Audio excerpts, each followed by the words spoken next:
आज की रैली में कम से कम 5 से 7 लाख से अधिक की भीड़ थी और इसका प्रभाव 2027 में डायरेक्टली होने वाला है। जिस प्रकार बहन जी ने अपने वक्तव्य से माध्यम से बताया है कि वो पूरी ऊर्जा 2027 के इलेक्शन के लिए लगाने वाली है और बहन जी ने और हमें बताया है और हमें ही नहीं पूरे समाज को बताया है किस प्रकार अन्य पार्टियां पीडीए के नाम पे या फिर समाज के महापुरुषों के नाम से आपसे वोट तो लेती हैं, लेकिन जब शासन में आती है तो काम नहीं करती हैं।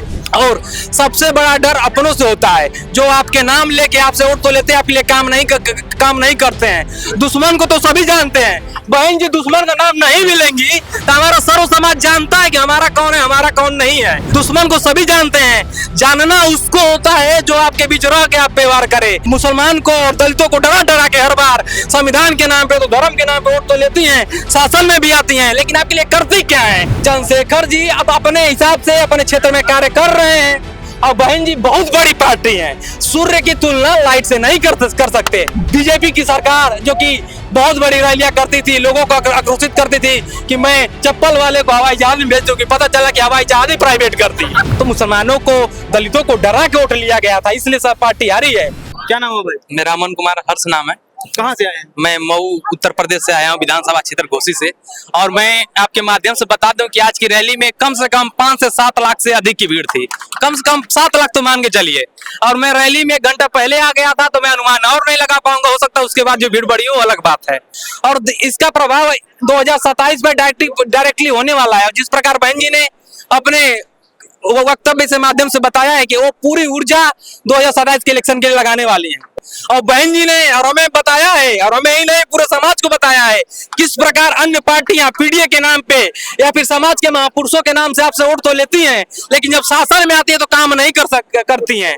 और सबसे बड़ा डर अपनों से होता है, जो आपके नाम लेके आपसे वोट तो लेते हैं, आपके लिए काम नहीं करते हैं।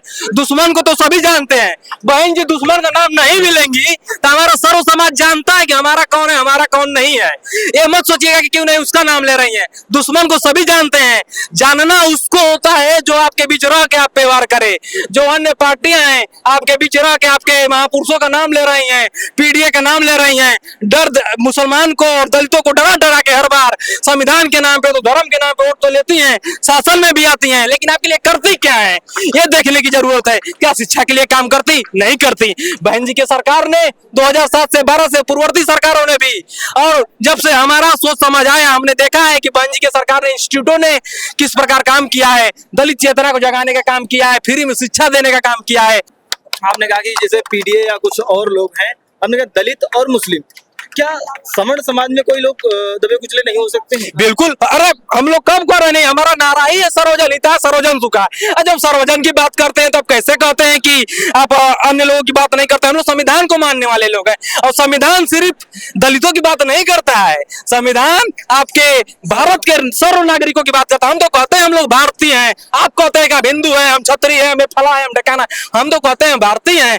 हम लोग सभी लोग भारत को बनाने के लिए है और भारत का निर्माण बिना दलितों, बिना आदिवासियों, बिना पिछड़े लोगों से नहीं होने वाला है। समाज के लोग जब मजबूत हो जाएंगे तो इकोनॉमिक क्या होती है, इकोनॉमिक सिस्टम में देखें तो जो पर कैपिटा